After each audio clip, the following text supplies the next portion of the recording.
미국 현지에 나가 있는 이데일리 김정남 뉴욕 특파원 연결해 보겠습니다. 김정남 특파원 안녕하십니까? 네, 안녕하세요. 자, 다사다난한 9월의 마지막 주가 시작되는데요. 이번 주에도 살펴봐야 할 이벤트들이 많죠? 네, 그렇습니다. 이번 주 한국은 추석 연휴 주간이죠. 하지만 미국 증시는 매우 바쁜 한 주가 될 것 같습니다. 체크할 게 굉장히 많은데요. 하나하나 살펴보면 가장 주의 깊게 봐야 될 게 29일 날 열리는 첫 대선 TV 토론입니다. 이번 대선은 정말 그 어느 때보다도 불확실성이 클 것 같은데 최근 미국 내 정가에서는 그 대선 이후에 대통령이 정해지지 않을 수 있다는, 그러니까 트럼프 대통령의 불복 이슈가 굉장히 화제입니다. 일단 트럼프 대통령과 민주당 후보죠, 바이든 전 부통령의 이력만 놓고 보자면 월간은 아무래도 트럼프 쪽 손을 들어주는 분위기가 약간 우세하긴 합니다. 트럼프 대통령이 첫 토론에서 우위를 점한다면 증시에는 아마 다소 호재가 될 수 있을 것 같다는 분위기가 있습니다. 월간은 아무래도 바이든의 증세 공약을 꺼림칙하게 여기고 있습니다. 바이든은 법인세 최고세율을 현행 21%에서 28%까지 올리겠다는 계획을 갖고 있습니다. 하지만 그렇게 상황이 간단한 건 아닙니다. 왜냐하면 이번 토론에서 트럼프의 선전으로 바이든과 초접전 양상으로 간다면 대선 불복 이슈가 선거전 전면에 다시 등장을 하고 불확실성은 더 커질 수 있다는 우려도 있습니다. 이것뿐만이 아닌데요. 만약에 이번 대선 토론을 통해서 여야 간의 갈등이 더 깊어진다면 대선 전에 코로나19 추가 부양책이 처리되지 않을 가능성까지 염두에 두셔야 할 것 같습니다. 지금 미국 실물경제 상황은 매우 어려운데요. 추가적인 재정 지원이 없으면 그건 증시 악재일 가능성이 높습니다. 또 하나 눈여겨보셔야 할 게 있다면 요즘은 달러화 가치입니다. 기축 동화인 달러화의 흐름을 쫓는 것은 그 시장을 보는 기본 중에 하나라고 할 수 있겠는데, 특히나 지금 같은 경우는 달러화 가치가 워낙 많이 출렁이고 있기 때문에 더 그렇습니다.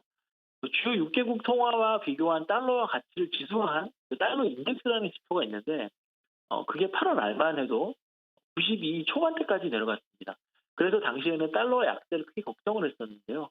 지금은 불과 1주, 2주, 3주 만에 94 중후반대까지 치솟은 상황입니다.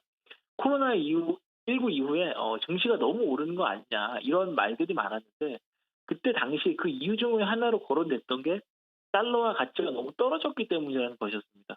반대로 강달러가 이어진다면 증시에는 부담이 될 수 있다는 점을 분명히 명심하셔야 되겠습니다. 지금 월가에서 달러화 가치를 굉장히 주시하고 있는데 이게 강세로 가냐 약세로 가냐 기조적인 흐름이 있는 게 아니라 크게 가치가 출렁일 수 있다고 보니 기조가 강합니다. 그런 만큼 당분간은 달러 인덱스만큼은 좀 챙겨보시는 게 좋을 것 같습니다. 이번 주에 경제 지표도 많이 나옵니다. 꼭 챙겨보셔야 될 게 있는데 다음 달 2일 나오는 9월 비농업 고용 지표를 유의 깊게 보셔야 됩니다. 8월 당시에 실업률이 8.4%로 그 전보다는 약간 호전이 됐는데 이번에는 월가 컨센서스가 8.2% 정도로 약간 더 나아질 거라고 보고 있습니다. 8.2%에서 높아질지 낮아질지 좀 주시하셔야 될 것 같고요.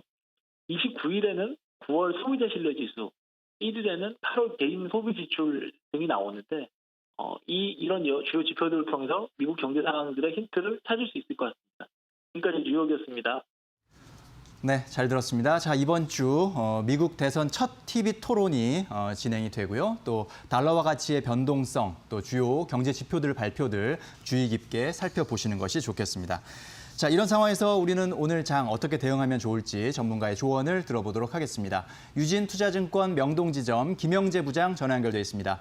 부장님 안녕하십니까? 네, 안녕하십니까? 자, 국내에 영향을 줄 만한 글로벌 증시 주요 포인트부터 짚어주시죠.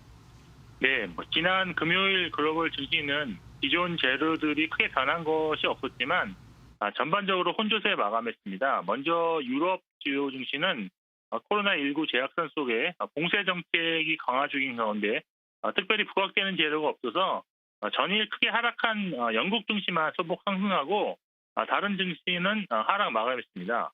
반면 미국 증시는 1에서 2%대 상승 마감했는데요. 일부 투자자들이 애플에 대해 아이폰 12 출시 이전에 매수할 수 있는 좋은 기회라고 발표하자 반발 매수가 유입되면서 전반적인 상승을 주도하는 모습이었습니다. 미국 증시에서 새롭게 부각된 악재는 없었다고 평가할 수 있지만 그렇다고 해결된 재료도 없었다고 볼 수 있습니다. 미국 민주당이 새로운 보양책을 추진하고 있지만 공화당은 여전히 부정적인 반응을 보이고 있습니다. 자, 이런 상황에서 우리 증시 어떻게 움직일 것으로 예상하십니까?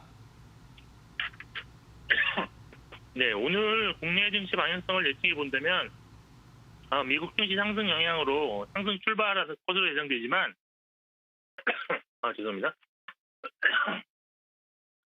장중 매도세도 강할 것으로 예상돼서 혼조세를 지속하다가 종가에는 다시 상승으로 마감할 것으로 전망하고 있습니다. 장중 혼조세를 예상하는 근거는 글로벌 증시가 반등했지만 국내 증시가 추석 연휴 기간 동안 3거래 휴장함에 따라서 불확실성을 회피하려는 투자 심리와 함께 10월 증시를 앞두고 현금 비중을 높이려는 투자자들이 늘어날 수 있기 때문입니다. 특히 다가오는 10월장은 하락 가능성이 좀 높은데요. 최근 12년 동안 3번의 미국 대선을 앞둔 10월달 성적이 좋지 않았기 때문입니다. 그렇지만 종가 상승 마감을 전망하는 이유는 지난주 이미 단기 낙폭이 가디한 상황에서 보수적 성향의 투자자들은 이미 현금화를 단행했기 때문입니다. 따라서 종가에는 사자 세력이 우려할 가능성이 있습니다. 수급 주체별로는 지수 반등 시 개인 투자자들이 매도하고 반대로 외국인과 기관은 매수하는 구도가 향후 증시에는 바람직하다고 볼 수 있습니다. 그 이유는 아직 시장의 조정이 마감된 것이 아니기 때문이며 혹시 모를 급락에 대비하는 전략이 유효하기 때문입니다. 종목별로는 단기 반등에 성공한 중소형주는 현금화하시는 것이 좋다고 보고 있고요. 매수는 3분기 실적 호전 예상 종목의 저점 매수로만 한정하는 것이 좋다고 보고 있습니다. 결국 10월 초순까지는 지수 추가 반등에 대한 불확실성이 존재하기 때문에 박스권 매매 전략으로 시장에 임하시는 것이 가장 유리하다고 보고 있습니다. 네, 말씀 잘 들었습니다. 감사합니다. 네, 감사합니다.